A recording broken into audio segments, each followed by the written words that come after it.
Super Talk 99.7 WTN. Back to your phone calls momentarily. We have not been able to get your reaction to a press conference you heard live on Super Talk 99.7 WTN, where Teresa Broyles-Applin explained to you in clear detail that they did not, in fact, cut tree trimming or their budget from 2023 to 2025.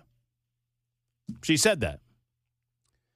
This is despite the fact that she signed off on the annual budget report that indicates. So is she really?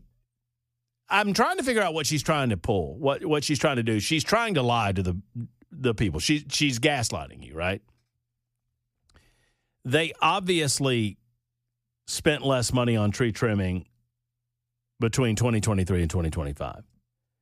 She lied about it last night and said that, no, that's not true. We didn't. But now they're trying to hide behind it. It's interesting.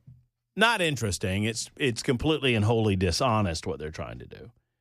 They're suggesting that you just don't understand how to read this report. So Nashville Electric Service CEO Teresa Broyles-Applin today said that they had never cut their budget for tree trimming, despite the fact that between 2023 and 2025, that budget went down from $21-ish million to almost $14 million. Now, it went down to 13.8 between 23 and 24. It went back up just a little bit in 2025 to $14 million. But clearly, they spent $21 million in 2023, and they spent $14 million. How much money are you spending on tree trimming? My God. I mean, does it really cost that much? There's only 300. Hey, Jackson, you got a calculator over there? Can you divide 21 million by 365 and tell me how much money they're spending every day of the year on tree trimming? That seems like a lot. But she was asked repeatedly about the cut that was reflected in the 2024 report by reporters at a press conference. Now, the Tennessee Star was first on this, and kudos to Michael Patrick Leahy for discovering that between 2023 and 2025, the budget was cut by roughly $7 million, or the spending was cut. And I'm guessing what she's trying to do, how much is that a day? $57,534.24.6. So 25 cents. A quarter, if you would.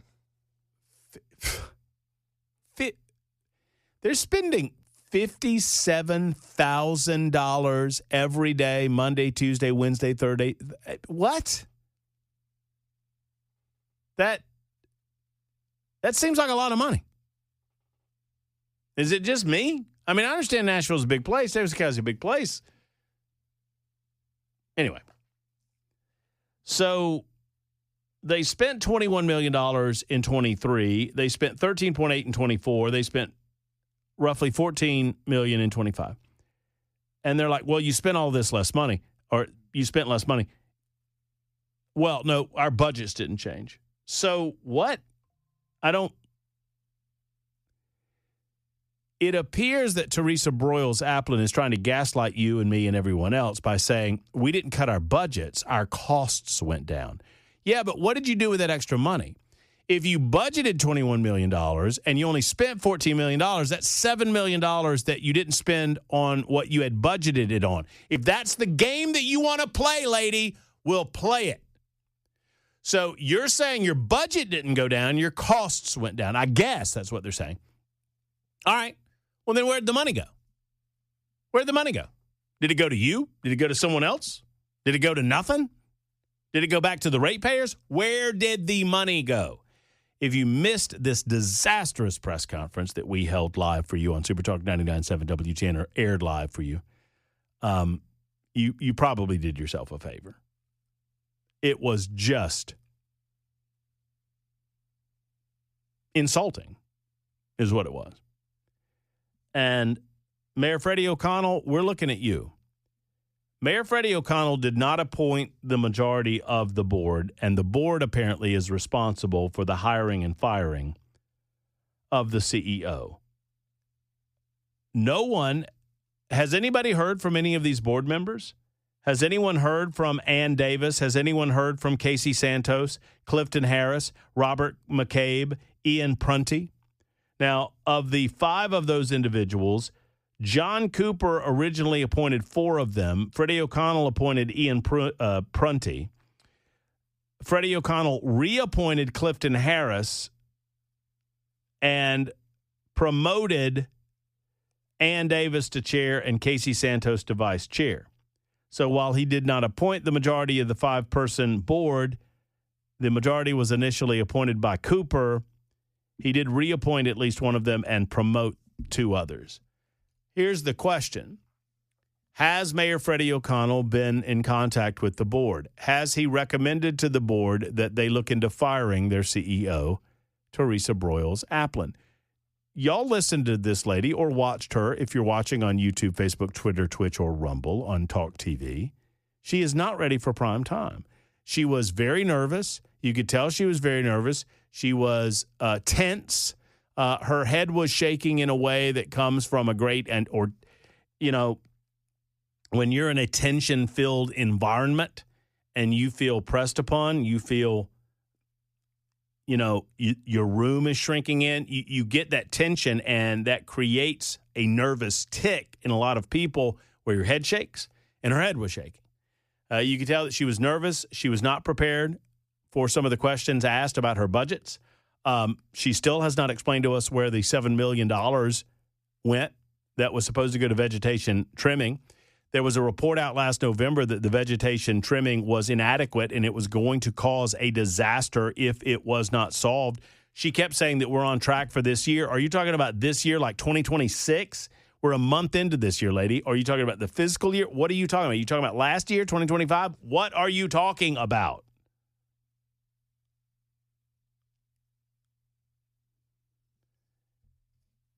Mark is going to be right after Todd, who is next on Super Talk 99.7 WTN. Hey, Todd. Hey, how's it going, guys? Doing great, Todd. What's on your mind? Good. Seriously, I have 40 years of disaster planning in healthcare, and thank you for doing Nincompoops first, because otherwise my head would explode over this NES conference. The bottom line is a lot of this goes back down to the disaster planning. I think a lot of it comes into where the bottom line is when you have a committee, so to speak, or a chair, however you want to look at it, that they have adequately done disaster planning. And what I mean by that is that Tennessee State does a wonderful job of disaster planning and everything from a fire to a flood to everything else. But I think it's time that NES wakes up and says, you know what, electricity is a life safety device. We've killed 25 people here. We've got to look at it differently. Without electricity, people die. So what do? Well, you have your disaster plans, not in a book, not where you dust them off or where you're doing anything else, but you consistently have a meeting every single month. You go through it, you plan, you do drills, active drills, not fake drills on a tabletop, not a book you dust off. I wonder if any of the board members have ever even looked at their plans and what to do in an event like this. So I may sound a little passionate on this thing. It's just ridiculous to where it's at now. But they've really got to look at it as a life safety device. It is, people die. That's the bottom line. Well, I mean, we're obviously dependent on it. You know, I've long said, and Todd, it's a great point. It's a great call. I've long said that if you think that we like to pretend that we have a bedrock of society and that our civilization, our civilized society is founded on solid rock. If you believe that, turn the lights off for 2 weeks and see what happens. Well, we're experiencing some of that, and it's a very limited amount. Turn the light. Can you imagine, and I don't want to be dystopian here, but can you imagine what would happen if the lights went out and somebody came on the radio or someone made the announcement where a lot of people could hear it? Hey, the lights are out, and we really don't know when they're coming back on. Not serious question. Can you imagine in Nashville, Tennessee, if the lights go out for all of the metro area and then somehow officials get to this radio station and they say, we have to make an announcement over your 100,000 watt radio station because people can pick that up wirelessly. And we say, okay. And they say, the lights are out and we do not see the electricity coming back on for the foreseeable future. How long before the entire society would descend into madness? 2 days? I can give us a week. You would have people. I mean, I don't even want to describe what I think would happen within 48 hours. I would be embarrassed to tell you what I think would happen. I don't think they'd say that. I don't think they would either. They would lie. They would lie. Yeah. They would never tell you that they don't know. You know, it's like the old theory. If they knew that if they knew a huge asteroid was coming, eventually they would have to tell us because there would be enough people with, their own telescopes that they would find out. But if they knew a huge asteroid was coming and it was going to destroy civilization, do you think they would tell us? I don't think they would tell us. I think that's... Eventually you have to tell. They would have to tell when we started figuring it out. But if they knew that there was one coming 10 years from now, and there was a 95% certainty that it was going to hit Earth, and if it hits Earth, it's destroying all humanity as we know it. They're not telling us. They're not telling us any of that. Well, the point is we depend on electricity. Now, we're a resilient people. And I said at the beginning of this ice disaster, listen, we've got to give a little bit of grace because obviously when the electricity goes down, it takes them a little bit of time. Now, what I said earlier today has been questioned by some of you. I'll give you an example. 9981, who's a loyal listener to the show, says, I understand you're making the statement this could have been avoided. Would you please expand on how this could have been avoided? What I mean when I say this, obviously not the ice storm, not the immediate effects of the ice storm. Clearly, there are going to be power lines going down. There are going to be people without power. But what we are dealing with now, with the lack of tree mitigation, with the lack of tree cutting, with the lack of pre-planning, that's what we're talking about when I'm saying this could be avoided. No one is suggesting that you can avoid the natural disaster that was the ice storm. But if you pre-stage, if you cut trees in advance, and I'm talking months and months in advance, if you stage more than 200 linemen, other electric companies did it.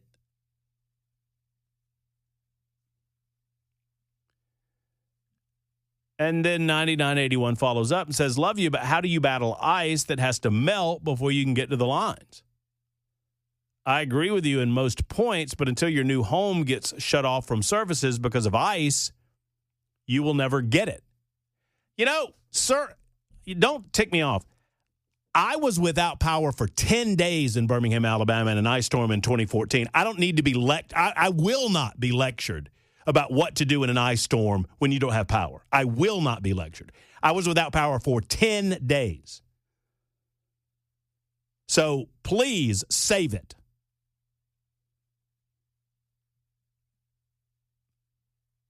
I understand what individuals have to do if they are shut off from the greater society, and I think I have a grasp on what government officials need to do to try to prevent the true disaster that we've seen happen in the last 6 or 8 days. So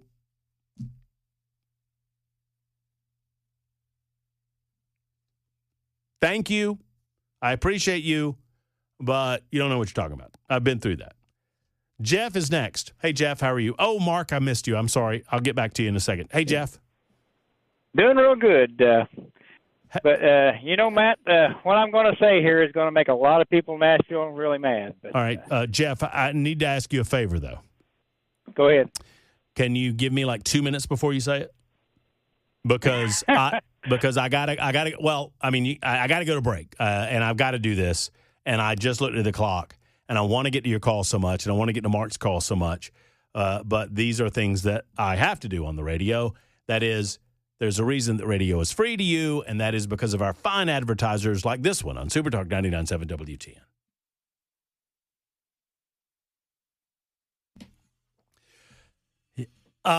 Super Talk 99.7 WTN. Back to your phone calls as promised. I apologize for the delay. It's been a busy day. A lot of things going on out there. We enjoyed a conversation with Laverne Mayor Jason Cole early on in the show. We had Joni Bryan and Brenda Willis with us to talk about the 917 Society, great organization. Of course, we had this NES press conference, and then afterwards, Congressman Tim Burchett. Now, you, Jeff, I apologize for putting you on hold and delaying you, but Jeff was saying that he's about to say something that's going to tick a bunch of people off. And, Jeff, I know a little thing or two about that, so the floor is yours, sir. Thank you, Matt. Like I say, what I'm going to say is going to make a lot of people in Nashville mad, but it's an irrefutable truth. Let's go. It's not the CEO's fault. It's not the board's fault. It's not the mayor's fault. It's not the councilman's fault. It's the overwhelming majority of voters in Nashville. Look themselves in the mirror. You are the ones that are at fault. You're the ones who voted for these people to be put in power. Just like the people of Los Angeles, their city burnt down basically to the ground because they had incompetent leaders. If you keep voting for incompetent leaders, you're going to get incompetence throughout the system. So you can change your ways and put some different people in there if you've got enough brains to do that. If not, then just keep expecting what you get. Ultimately, I've said as much, Jeff, about our responsibility when it comes to our federal government, our responsibility when it comes to our state government, and it's true. You get what you vote for, and you should have known better. Question is, what do we do next time around? What do the citizens of I said this to Freddie O'Connell the other day. It was via social media where he's like, we're going to hold those responsible accountable. Buddy, you're responsible. You're responsible because you appoint the board that elects the CEO, and you're the line of communication that we have. You're the direct line that we have to make our voices heard because you're the only one that we can elect. Exactly. Insanity is doing the same thing over and over again, expecting a different outcome. So that's why I say Democrats are pretty much insane, but that's just my thinking. Well, what we have to do is protect ourselves. If Nashville, Tennessee, if Davidson County will not protect themselves, Jeff, and great call, great point, and I don't think it takes anybody off. I think people are singing your praises. They know you're telling the truth. Point is, if they won't protect the grid, we have to protect ourselves. And for those that live in Rutherford County or those that live in Sumner County or those that live in other areas that are impacted by NES, Williamson County, you need to have a say. There are 6 metro counties that have portions of their county where NSA has a monopoly. And those people deserve a say too. Mark's been holding for far too long. Mark, thank you for your patience. How are you? Hey, I'm doing great there, Matt. Love your show and everything. And this is a weird kind of call because I sat for hours on Chad Benson's show, the show before you, and I don't understand why he wouldn't take my call. They just had it like the phone off the hook and beep, beep, beep, beep. But what I want to say is that, Ken Weaver, you remember how that Belle Kay said something about 70-year-old drivers and all that kind of stuff? I'm 63 like you, Ken, and here's the other thing. I just I challenged Belle Kay to give me some information. I'll come. I've done a lot of things with electrical power and built a lot of different things. I'm an engineer in that area, and if he'll just tell me where he's at, I'll come with my bare hands, pull the electrical wires off his car so he can drive it to work so that he can get, he can quit this belly aching about NES and not getting the wires off his car and all that kind of stuff. It's easy enough for people that know what they're doing. And guess what? I'm as old as Ken Weaver, and I just came out I-40 heading towards Monterey, and we were all driving, right at 90 miles an hour. So I don't think that the 70-year-old thing is a big deal for Belle Kay if you think about it, because I'm a pilot. That means that I have to pass the pilot physical and all that kind of stuff, and I drive every day all over the place. And I'm just sad that I had to bring this up on Matt's show because Chad Benson just put the phone off the hook and let it, be a busy signal. Well, a couple of things. Number one, I rarely get a chance to hear much of Chad's show because I'm preparing mine. But I do know this, Mark. Chad does not take telephone calls, so you'll never get through on Chad's show. What's up with that? Yeah. To each their own. I'm not making a judgment call on it. That's his business. I'm just telling you that from noon to 3, they're not taking your calls. They will take your super text, I suppose. I do believe that I heard this right as I was walking in that they had their, what do they call it, Jackson? Their hot take Tuesday. Yeah, hot take Tuesday. And I think that was Bell's hot take that 70-year-old drivers ought to have to retake a driver's examination every year. Exactly. Yeah. Yep. Well, bad driving does not know an age. I can promise you that. I've known some pretty darn. I've known some pretty darn bad drivers at 40. I've known some pretty darn good drivers at 80. I would say that, you know, there comes a point where I kind of understand the point, but my main question for you, Mark, is what would you do to, I mean, if it's a live electrical line, you said you could do it with your bare hands? Well, when I say bare hands, I know how to handle it because I'm skilled at that. Yeah. And unfortunately, he just doesn't have anybody that can come in skilled because the utility's going to put that on the back burner. But when you've dealt with high and medium voltage and different things like that through your life and the things that you've done, like I said, I'm tired of. I want Bell K to be able to get to work and not have to have a car that's down. And it's an easy thing for me to do. I have the equipment and everything to make it happen for him, and I just want to help him out with that. Can I tell you a phrase that my grandpa taught me? And if y'all have little pictures in the car, I'm warning you. This uses a word that I don't want to upset anybody. You know what my grandpa taught me, and this applies to Bell's car thing. Sometimes bitching's more fun than fixing. That's exactly right, and I totally agree with you. But you know what I mean? You know what I mean? Yeah, what's really funny is that I have to come on your show in a whole segment later to tell Bell K that if you'll just give me a ring, I'll come and take care of it for him. He'll be happy. I'll make it as if he did it, so his wife and family thinks that he's a hero. It's okay. It's not about me. It's just about, like, do we have to hear about that one more day on Chad Benson Show? Well, I don't know. Until it gets solved, I fear you're going to be hearing about it. Mark, thank you for the telephone call. Dad, I got a dad gumming in me. I meant to ask Mark something. If he knows about electricity, my grandpa also had another saying. Someone on the super text line tell me that Pa always said, brown, orange, and yellow will kill a fella. That's what he always would say. And I think that has something to do with the fact that that's 220, not 110. You ever been shocked, Jackson? Not shocked as in, oh, my goodness, Matt Murphy is so handsome. Oh, Lord, he's so good at his job. Not that kind of shocked. Shocked like physically electrocuted. One time. Was it 110? I have no idea what it was. So I got popped by 110 once, and it can take you out too, sure. But 220, you're toast, from what I've always been told. But my grandpa always said, brown, orange, and yellow will kill a fella. And what I mean, so the lines are done in different colors, and green and white and red, that would be your standard 110. If I'm not mistaken, black maybe. Green's a ground. But brown, orange, and yellow, that's your 220.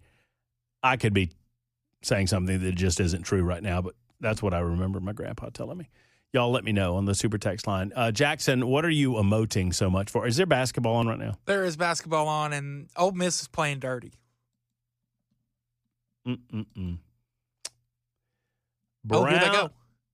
Oh, brown, orange, and yellow wires are for 480 pounds? Oh, that'll get you. Well, that'll get you then.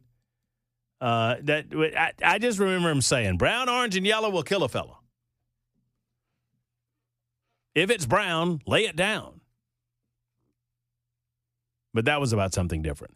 It's 47 after the hour. We'll come back. We'll wrap up. We'll let Jackson let us know what's going on with the basketball game at Super Talk 99.7 WTN.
I don't even know